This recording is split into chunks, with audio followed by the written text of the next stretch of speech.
صلوا على الحبيب صلى الله على محمد صلى الله عليه وسلم۔ میں آپ کو ایک عبرت والی واقعہ سناتا ہوں کہ ایک مرتبہ ایک ماں اپنے بچوں سے ان کی تعلیمی کیفیت کی متعلق بات پرس کر رہی تھی۔ ایک چھوٹا سا بچہ تھا، ابھی اس کی عمر نہیں تھی اتنی، وہ بھی بیٹھا ہوا جو بھائی بہن جیسی قلم اور کاغذ سے کھیل رہا تھا۔ خیر کھانے کا وقت ہوا تو وہ چونکہ گھر کی بہو تھی اور مکان کے ساتھ ایک چھوٹا سا لون بنا ہوا تھا، لون میں ایک سرونٹ کوارٹر بنا ہوا تھا، اس میں ایک بوڑھا شخص تھا جو اس کا سسر تھا۔ تو بہو نے کھانا لیا اور سسر کو دینے گئی، واپس آئی تو دیکھا تو چھوٹا سا بچہ اتفاق کے طور پر اپنے کاغذ پر ایسی ڈیزائن بنا رہا تھا جس میں مکان تھا اور ساتھ ایک چھوٹا سا مکان بنا ہوا تھا۔ ماں کو بڑی حیرت ہوئی کہ بیٹا اتنی چھوٹی عمر میں تم نے یہ ڈیزائن بنا لی، یہ کیسے بنا لیا تم نے؟ تو اس بچے نے کہا کہ امی یہ مکان ہے، جب میں بڑا ہوں گا تو میں اس میں رہوں گا۔ ماں نے کہا تو بیٹا یہ جو الگ سے جو چھوٹا سا کمرہ بنایا، باہر چھوٹا سا مکان بنا، یہ کیا ہے؟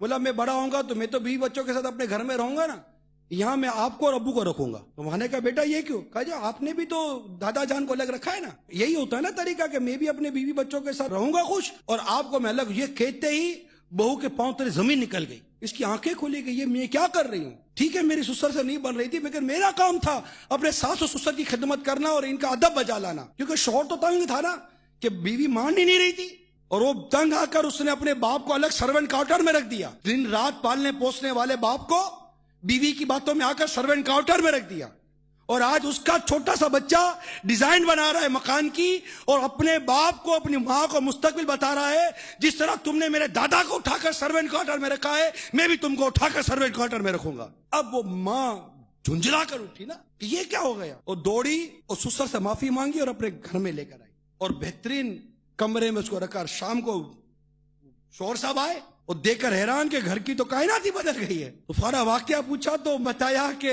میرے بیٹے نے میری آنکھ کھولی ہے کہ جو سلوک میں تمہارے باپ کے ساتھ کر رہی تھی مجھے ڈر لگا کہ میرا بیٹا میرے ساتھ یہ سلوک نہ کرے۔ یہ ہوتا ہے، جیسی کرنی ویسی بھرنی۔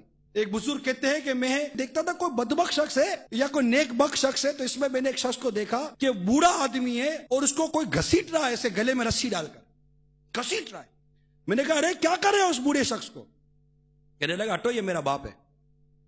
تیرا آپ کے والد اور یوں گھسیٹ رہے اس کو اور اس کے لیے بددعا کی۔ کہا مجھے بددعا کیوں کرتے ہو؟ یہ بھی اپنے باپ کے ساتھ ایسا ہی کرتا تھا، جیسی کرنی ویسی بھرنی۔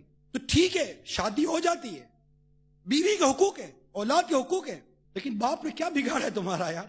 ماں نے تمہارا کیا بگاڑا ہے کہ شادی کے بعد بیوی بچوں کی محبت میں اور ان کی خوشیوں میں پاگل ہو کر ماں باپ کو دکھ کے اندھیری کوٹھڑی میں ڈالنے کا حق کس نے دیا تم کو؟ ان کو اولڈ ہاؤس میں داخل کرانے کا تم کو کس نے دیا؟ کبھی چائلڈ ہاؤس میں تمہیں داخل کرایا تمہارے ماں باپ نے؟ دو ماں باپ 12 بچے پال لیتے ہیں، 12 بچے ہو کر دو ماں باپ نہیں پالتے۔